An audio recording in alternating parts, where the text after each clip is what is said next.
নমস্কার বন্ধুরা, আমি দেবাশিস রায়। আমি আপনাদেরকে আজকে দেখাবো এ মাইনাস বি তার হোল স্কোয়ার এবং এ প্লাস বি তার হোল স্কোয়ারের সূত্র।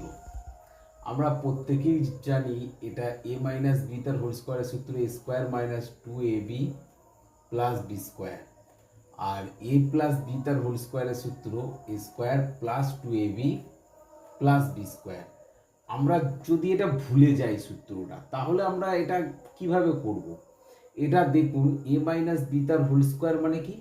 দুটো এ মাইনাস বি, এ মাইনাস বি, এ মাইনাস বি। আমি এটাকে যদি মাল্টিপ্লাই করে দিই, এ এ এ স্কোয়ার প্লাসে মাইনাসে মাইনাস এ বি, এবার প্লাসে মাইনাসে মাইনাস এ বি প্লাস মাইনাসে মাইনাসে প্লাস বি স্কোয়ার।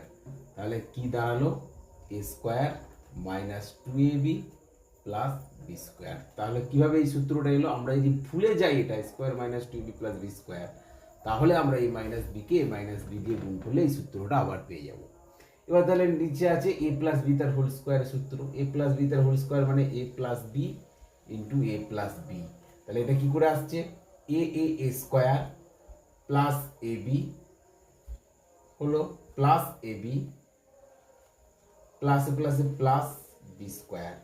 কি দাঁড়াচ্ছে? এ square A B plus two A B plus b square. তাহলে আমরা যদি ভুলে যাই, কিভাবে আমরা সূত্রটা পাচ্ছি আবার? না, এটা এ মাইনাস বি তার হোল স্কোয়ার মানে এ মাইনাস বি ইন্টু এ মাইনাস বি, এ প্লাস বি তার হোল স্কোয়ার মানে এ প্লাস বি ইন্টু এ প্লাস বি। যদি আমরা মাল্টিপ্লাই করে দিই, তাহলে কিন্তু আবার অটোমেটিক আমরা সূত্রগুলো পেয়ে যাব। ধন্যবাদ। এরকম ভিডিও যদি আপনারা আরও পেতে চান, তাহলে আমার এই চ্যানেলটিকে লাইক এবং সাবস্ক্রাইব করতে ভুলবেন না।